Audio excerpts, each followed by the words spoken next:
और देखिए मांगने वाला अगर बुद्धिमान हो, होशियार हो तो एक ही वरदान में सर्वस्व मांग लेता है, और मूर्ख हो तो चाहे घर भर को एक एक वरदान दे डालो। गुरु जी एक बड़ा सुंदर भाव देते हैं। एक बार क्या हुआ, एक बुढ़िया थी और बुढ़िया के पास एक बेटा, बेटे का विवाह हो गया था, 12 साल हो गया था। बेटा बहुत थे, 12 साल शादी को हो गया था, लेकिन उसको पौत्र नहीं हुआ था, माने नाती नहीं हुआ था। अब बुढ़िया सोचने लगी क्या करूं, और गरीब थी, दरिद्र थी, दोनों आंख भी चली गई थी, दिखाई भी नहीं देता था, धन की भी कमी थी और सामने पौत्र भी नहीं था, तो बड़ी दुखी थी बुढ़िया। तो एक दिन क्या हुआ, एक कोई देवता इसके ऊपर प्रसन्न भय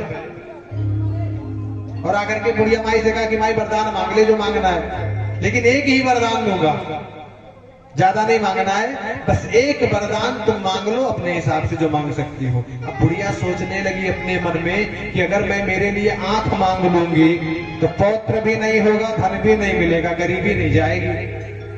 अगर धन मांगती हूं तो अंधी रहूंगी, पौत्र नहीं होगा।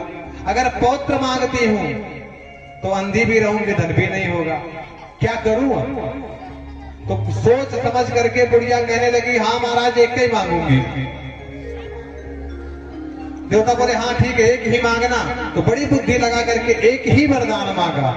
बुढ़िया मांगने लगी, मांगने का तरीका देखिए, यदि प्रभु आप मेरे ऊपर प्रसन्न हैं तो मुझे वरदान दीजिए कि मैं अपने आंखों से अपने महल के आंगन में अपने पोते को सोने के कटोरे में दूध भात खाते देखूं।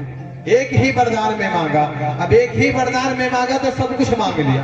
अब देखेगी आंख होगा तभी देख पाएगी, और अपने ही घर में सोने का कटोरा होगा तो धन की भी कोई कमी नहीं, और पौत्र होगा तभी देखेगी।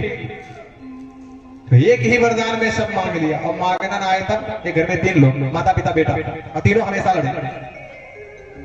पार्वती जी ने देखी स्थिति, शंकर जी से कहने लगे कि भोले बाबा आप जैसे उदार वरदानी के होते हुए इनका कल्याण नहीं होगा, अरे चल करके इन लोगों को वरदान वरदान दे करके थोड़ा संतुष्ट कर दो, हमेशा लड़ते झगड़ते रहते हैं। शंकर जी बोले देवी ये ऐसे हैं कि इनको कुछ भी दे डालो, ये रहेंगे जैसे के तैसे।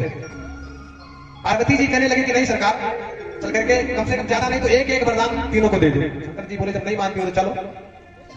आए आकर के पहुंचे और कहने लगे वरदान मांग ले। तो तीनों वरदान मांगने लगे। तीनों तो पहले इसी बात पे लड़ने लगे कि पहले मैं मांगूंगा, वो पहले मैं मांगूंगा।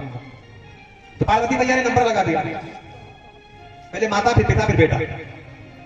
तो मम्मी से बोले पहले माई तू मांग, तो इन्होंने मांगा। अब 60 साल की 70 साल की बुढ़िया थी, तो वो सोचने लगी कि वृद्धावस्था में बड़ा दुख होता है, तकलीफ होती है, इसलिए क्या करूं। तो जैसे ही बुढ़िया माई को कहा कि वरदान मांग, तो बुढ़िया माई कहने लगी कि प्रभु अगर आप मेरे ऊपर प्रसन्न है, मुझे वरदान देना चाहते हैं, तो बुढ़ापे में बड़ा कष्ट होता है, मुझे 16 साल की युवान कन्या बना दूं। अब जैसे ही कहा भगवान ने कहा ये बस, तो 16 साल की युवान कन्या बन गई। अब बाप ने देखा बुढ़ा, ये कहने लगा कि इस उम्र में आकर के इसने भक्ति नहीं मांगा, ज्ञान वैराग्य नहीं माना, धन नहीं मांगा, बुढ़ापे अवस्था में मेरा साथ छोड़ करके मेरे साथ में धोखा कर गई, आने दे मेरा नंबर फिर बताती हूँ। भगवान ने कहा मांगो तुम्हारा नंबर है। अब वो तो गुस्से में था, जैसे ही कहा मांगो तुम्हारा नंबर है, वैसे गुस्से में आकर के कहने लगा कि महाराज अगर आप मुझे वरदान देना चाहते हैं तो ये मेरी पत्नी जो मेरे साथ धोखा करके 16 साल की युवान कन्या बन गई है, ये कुतिया बन जाए। अब जैसे भगवान भाई वरदान तो देना ही था, भगवान बोले ये मत, तो बेचारी कुतिया बन गई। बेटे का नंबर आया, तुम मांगो। बेटा कहने लगा अब मैं क्या मांगू, मेरी माँ जैसी थी वैसी कर दे। तीनों ने एक एक वरदान मांग लिया, लेकिन रहे जैसे के तैसे।